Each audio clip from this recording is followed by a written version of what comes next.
Bom dia, boa tarde, boa noite, segunda! Legal.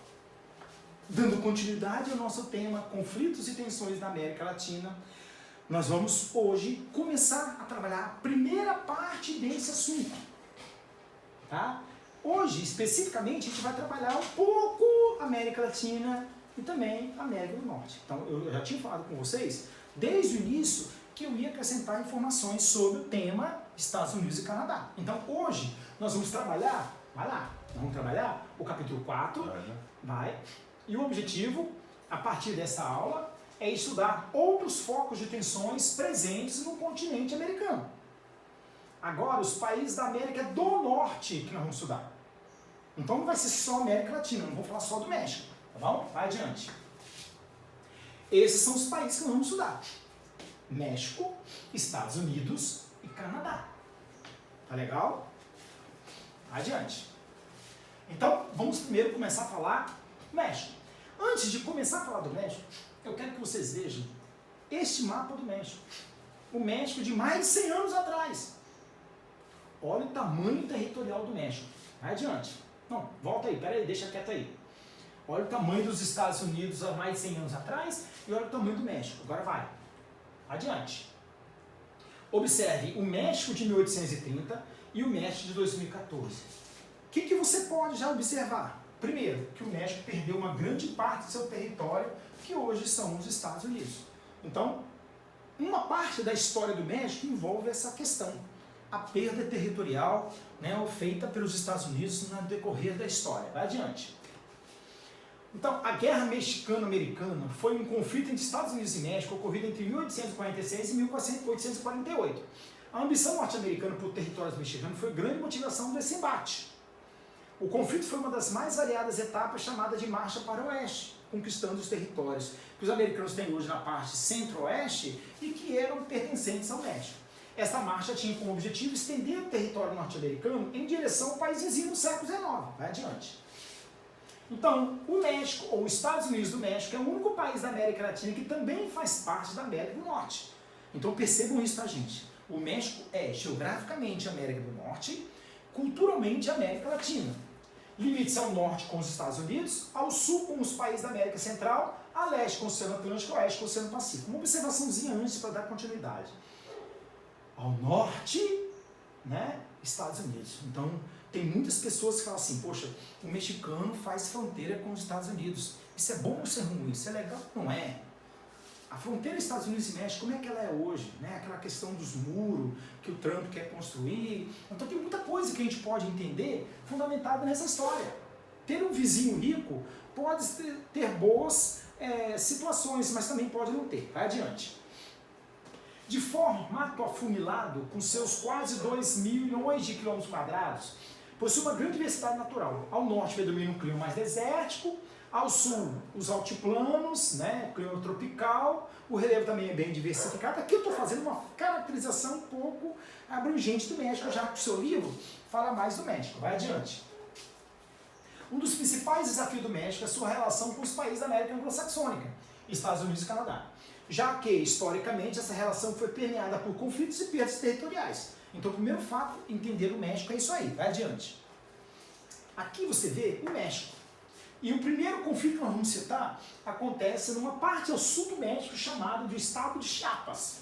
Para quem não sabe, essa parte aqui do México é a antiga região mexicana que formavam os astecas, os maias. Então, o Chiapas é a população onde a originalidade dela é mais nativa, mais indígena. Vai adiante. Ele surgiu como uma guerrilha armada que derrubou o presidente do México em 1910. Esse movimento que acontece em Chiapas, chamado Movimento Zapatista. E hoje é uma importante força política no país. Vai adiante. Trata-se de uma guerrilha que nasceu no estado de Chiapas, no sul do México. Seu nome é também homenagem ao revolucionário Emiliano Zapata, que liderou uma luta pela reforma agrária no país no início do século XX. Então, quer dizer, a história que você vê sendo contada no México, o conflito que você vê hoje no México, no fundo, é um conflito de um povo que foi sufocado, explorado, e o que os zapatistas querem? Eles querem ter espaços. Olha o que acontece, o seu livro começa a contar a partir daqui. A partir do dia 1º de janeiro de 1994, quando uma milícia com homens encapuzados, chamado Exército Batista de Libertação Nacional, EZLN, ocupou as prefeituras de diversas cidades na região de Chiapas. Vai adiante. Aperta o ícone, vai aí. Aperta de novo. Então volta. Então, o que eles queriam, né? O fim da marginação dos indígenas locais, descendentes dos maias. A extinção do NAFTA. Isso está falando no seu livro, tá, galera? O tratado livre comercio entre México, Estados Unidos e Canadá, visto por ele como exemplo de submissão ao poder americano. Combater a corrupção na política local. Olha o que ele escreveu. Pela primeira vez na história, a luta armada não foi empregada para derrubar um sistema, mas para exigir a inclusão nele. Os zapatistas queriam a abertura do diálogo e o reconhecimento dos índios na discussão do sistema democrático mexicano.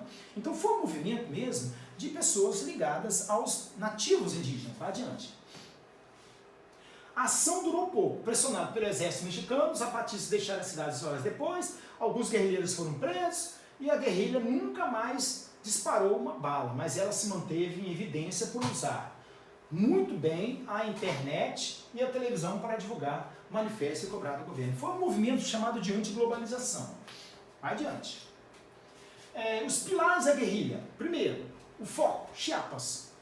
É a localização, é uma região pobre, de ascendência indígena. Vai adiante. Depois, o líder, o subcomandante Marcos. Você vai ver isso no seu livro, né? Quando ele começa a falar do subcomandante Marcos, na página 25 tem a imagem dele. Mas eu gostaria que você visse essa imagem aqui, ó, vê se dá para ver. Que é a capa desse capítulo.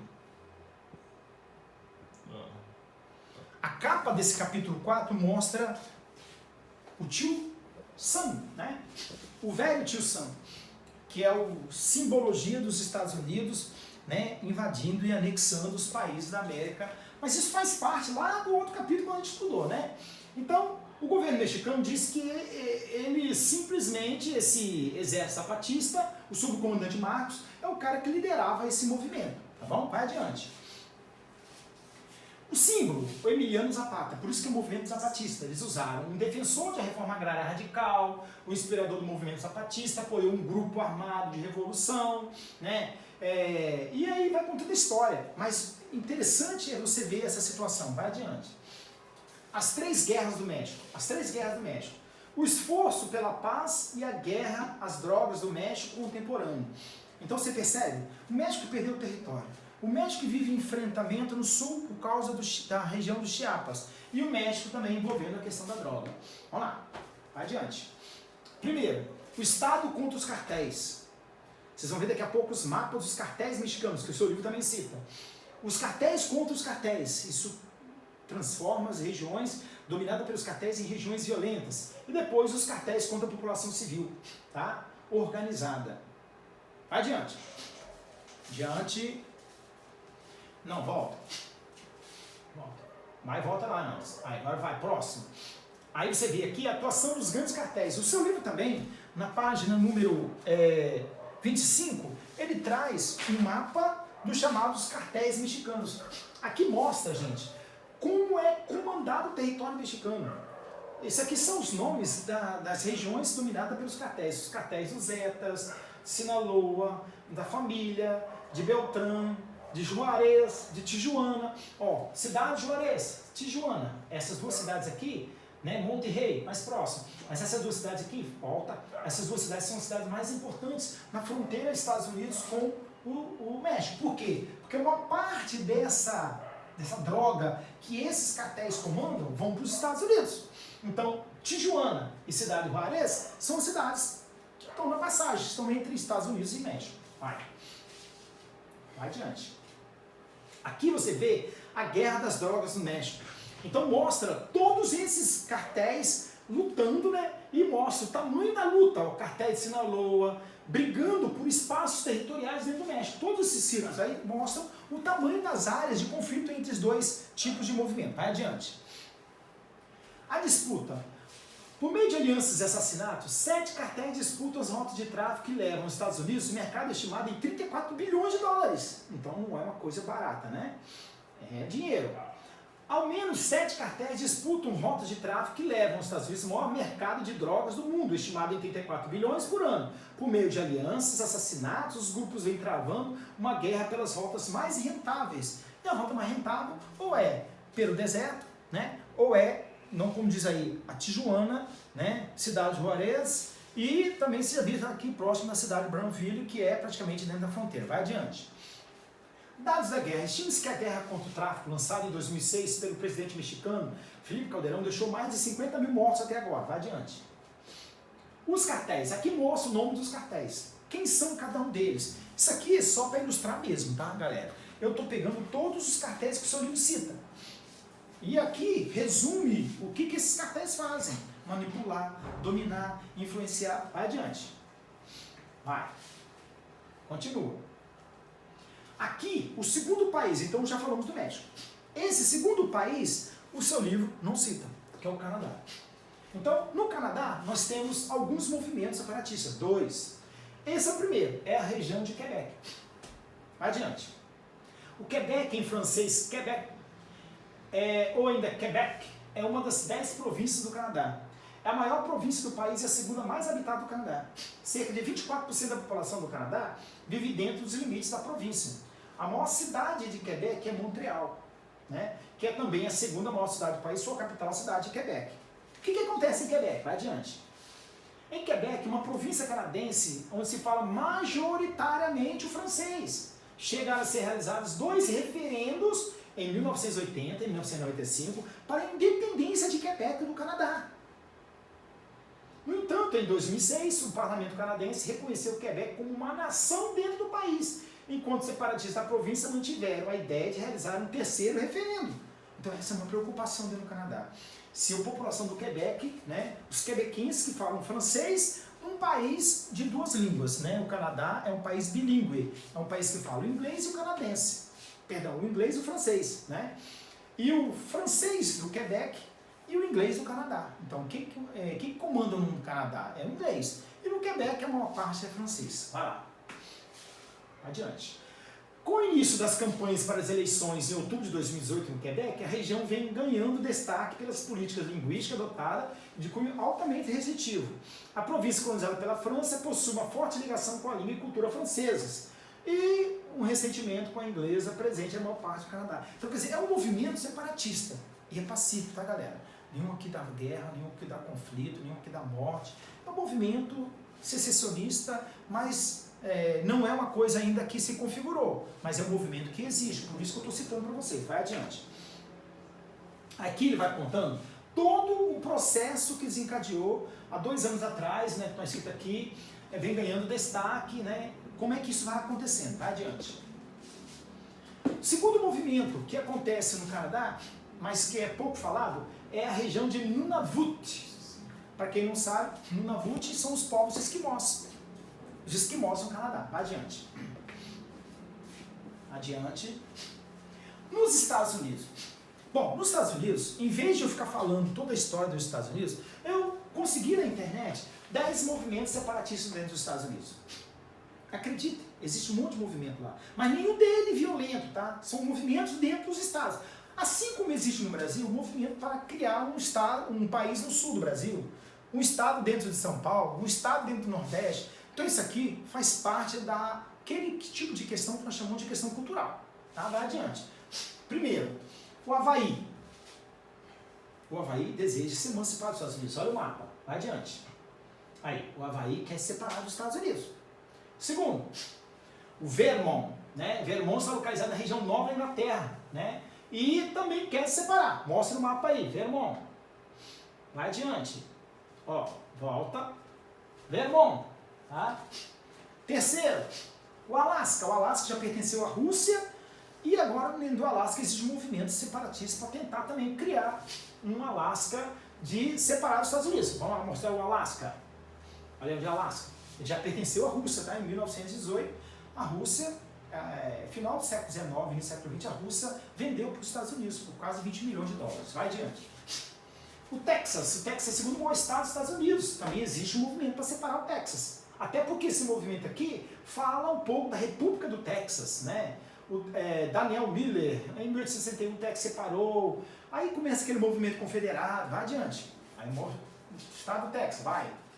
Demata, aí Texas, querendo separar dos Estados Unidos, vai adiante. A Nova Inglaterra, uma região que compreende 6 estados do Nordeste dos Estados Unidos, vai, volta, vai adiante. Volta. Aí a Nova Inglaterra, vai. A Nova Inglaterra. 6 estados, ó. 1, 2, 3, 4, 5, 6. Essa parte aqui dos Estados Unidos. Vai adiante. Lakota. República de Lakota. Uma república independente projetada para o povo Lakota. Vai adiante. Onde está Lakota? Aqui está. Inclusive, olha, existe até bandeira. Existe toda uma proposta. Então é para vocês saberem. Isso é uma questão cultural, tá, galera? Pode ser uma cultura inútil? Não é cultura inútil. É legal você saber que também dentro dos Estados Unidos existem movimentos. Depois daquela guerra de secessão, muitos movimentos acontecem dentro dos Estados Unidos. Vai adiante. Os Confederados da América. Aí eu não vou nem falar muito sobre esse assunto, mas vai no mapa. Olha o mapa, vai adiante. Olha quem são os Estados Confederados. Vai lá, adiante. Ó, os Estados Confederados são esses estados mais ao sul e leste dos Estados Unidos, que também, desde a época da guerra de secessão, almejam se tornar separados dos Estados Unidos. Tá bom? Aqui mostra toda a história disso no final do século XIX. Vai adiante. A Califórnia. A Califórnia é um estado dos Estados Unidos situado lá na região do Pacífico, que é o terceiro maior estado e tem uma população de 89 milhões. O estado também quer criar um novo país. Vai adiante. Olha aqui, ó. Califórnia. Né? Los Angeles, ali, aquela região. Vai. A Cascádia. Cascádia também, né, é uma proximidade de alguns outros estados dos Estados Unidos, na parte ocidental da América do Norte. Vai lá, cadê Cascádia? Vai, mostra o mapa. Cascádia fica nessa região aqui da Falha de Santo Andrés. Cascádias. Vai adiante. E por último, a República do Conte. Isso aqui foi difícil achar, tá? No mapa, hein? Mas também é uma micro-região localizada na Flórida. Em abril de 1982, em tom de brincadeira, declarou a secessão dos Estados Unidos. Gente, tudo isso aqui pode parecer coisa sem pé e sem cabeça, mas é parte da nossa cultura. Vai lá, próximo. Aí é a República do Conte. Vai. Com isso, eu fecho o assunto, a primeira parte desse tema, América Latina, Foco de Tensões 2. Então eu citei só, segundo o seu livro, o México. Mas eu não citei, eu citei, mas não tem no seu livro, Estados Unidos e Canadá. Tá? E eu vou passar exercício sobre isso para vocês. Agora, uma outra observação. Na próxima aula, a gente vai falar América Central. Porque na América Central tem um monte de focos de tensões também. Na aula da semana passada, a gente falava da América do Sul, lembra? Colômbia, Venezuela, Bolívia. Tá bom? Um beijo para vocês e até a próxima.